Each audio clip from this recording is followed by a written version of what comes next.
Little update on what I'm doing here. You can see I am drilling out. This is the piece that I got for $100 to replace this bit. So what I'm going to do, I'm going to cut this out here, measure back, of course, cut across. Basically remove this part, put this part in. So I am cutting. When it came cut wide. So I have marked with a hammer and a punch all of the where the spot welds are. You can see a little dot. Actually, here's a good view. See the dots? Each one of those dots is a spot weld. I came from the outside because it's easier for the drill. And you can, in fact, see the spot weld. Right there's one. And if not, you can see it on the other side, it corresponds. So I punched it, drilled it with I don't think 16th, a little bigger than this. I think, no, it was a 16th. Then I drilled it again with a quarter, and then I'll drill it again with a 5/16 or a 3/8 to separate this out, and then I'll have the holes already in the centerpiece. Normally I would use a spot weld driller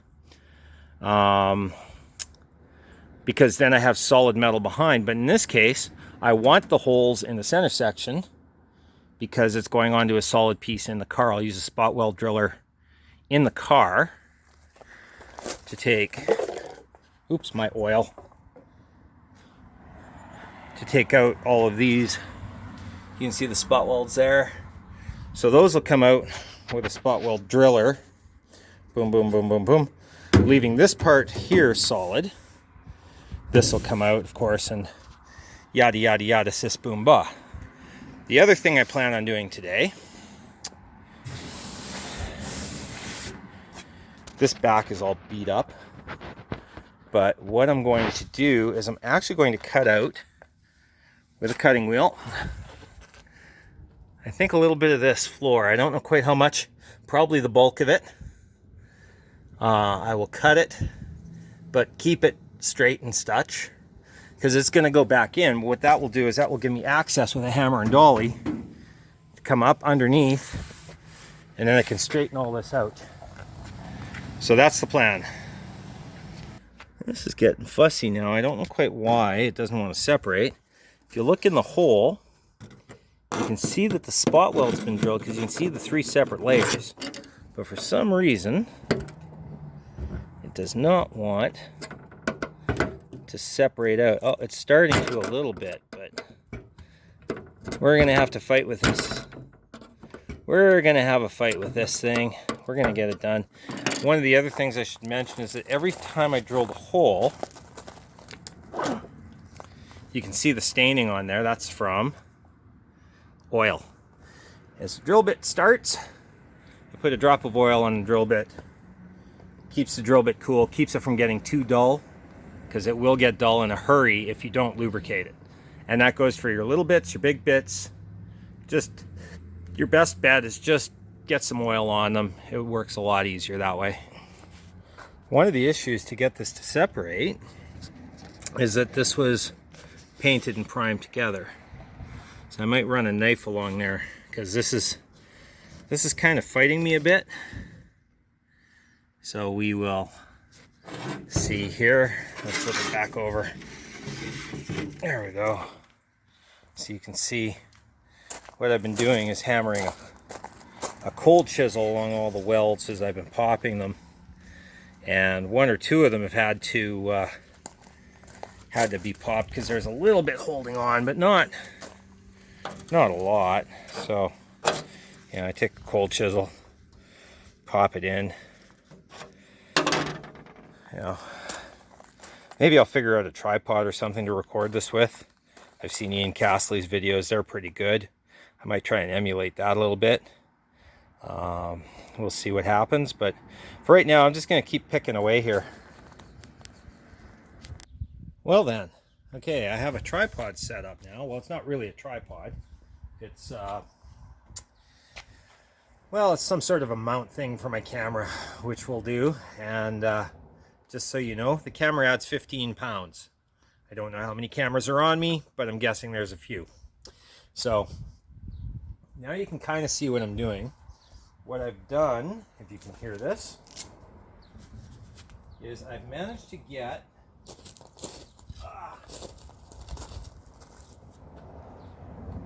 the edge piece off the edge and the little trim. So what we have, I'll show you this. It's a whole lot of little holes, but this thing got a little bent up in the process. It's normal. So what I'm going to do, that you're going to see me doing right away, is take a hammer and dolly and just kind of straighten, and probably some vice grips. I've got the duckbill vice grips too. They're really handy for straightening stuff like this out, so that then this will be ready. And when I go to weld this back in to the car, I've got all of my little spot weld holes there. And you're going to see in another video, obviously. I'm not going to get it all done today. You're going to see how I was taught to do spot welds. Someone else might have taught you how to do it. They might do it different. Who knows? But I'll show you how I do it. And yeah, so I'm going to straighten this out. Then I'm going to hit the other side. And then hopefully I'll have some time to actually take a grinder to the back and get some of the paint off that, because I have some paint coming, some primer. The reason I haven't stripped my car yet is because I don't want to leave bare metal. Bare metal makes rust. You put primer over rust, you just end up with rust later. I know it's coming in the next week or so, so I'm going to be able to this is the primer, by the way, not all the paint. This is the primer. Putting an epoxy primer down on the bare metal. Then I'm going to do my body work. You cannot put filler over a normal primer. You can over an epoxy primer.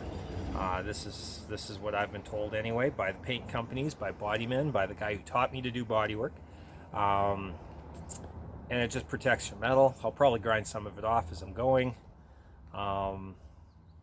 Yeah, so I'm having fun with this tripod thing. This is kind of cool. I'm a movie star. Hey! All right, let's get some work done.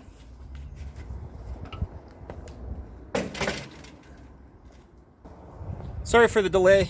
Had to go and get this is my body hammer. Just so you know, the end is polished for a reason. If you have a body hammer and your end is all chewed up, that will translate when you hit the metal. The chew up will translate through to the metal, and you'll end up with some not great edging. Anyway, just so you know, if this tripod's moving up and down and making you seasick, I'm sorry. Well, if you drive an English car, odds are you're used to kind of going up and down over bumps anyway, so there you go. So anyway, duckbill vice grips.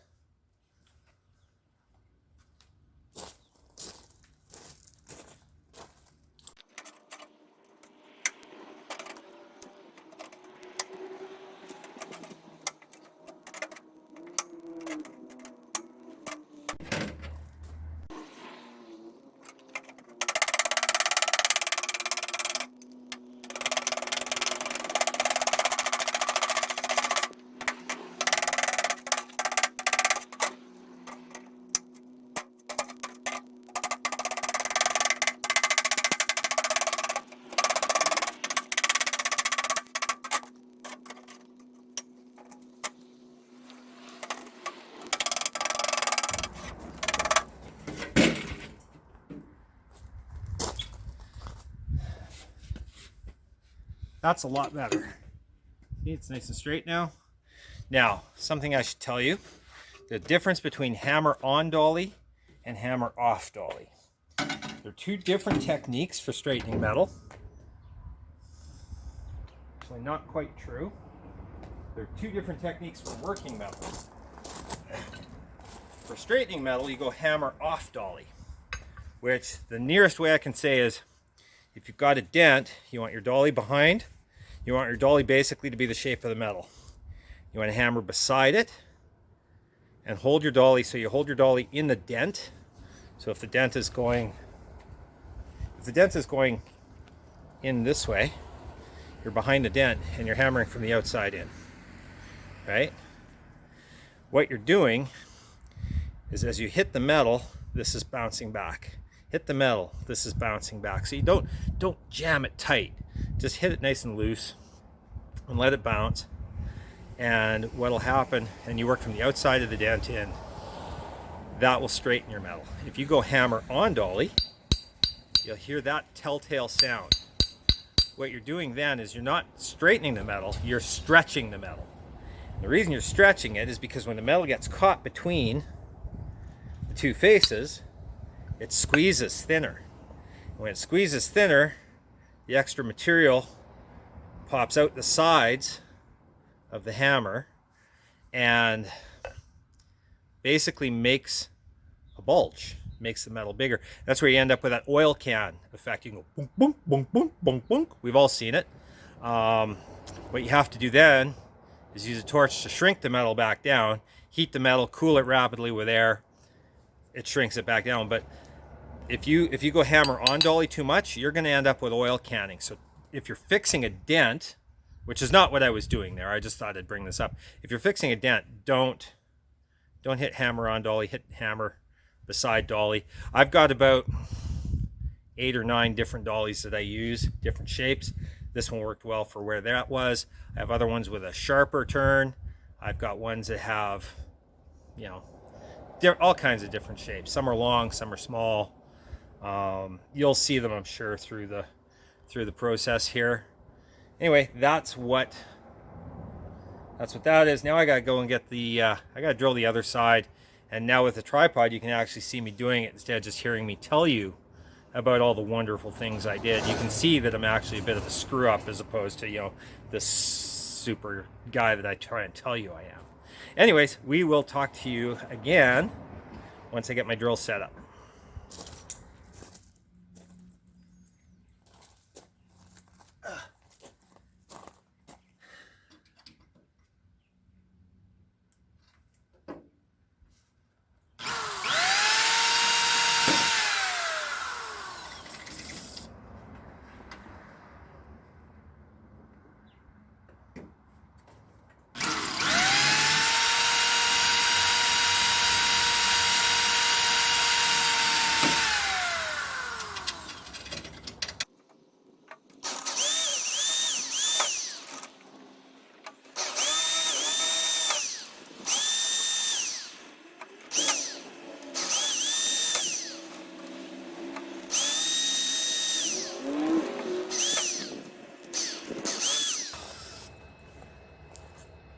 Okay, you get the idea.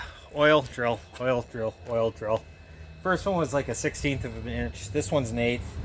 Next one will be a quarter. I'm drilling a quarter on this one just because it seems to be working, quite frankly.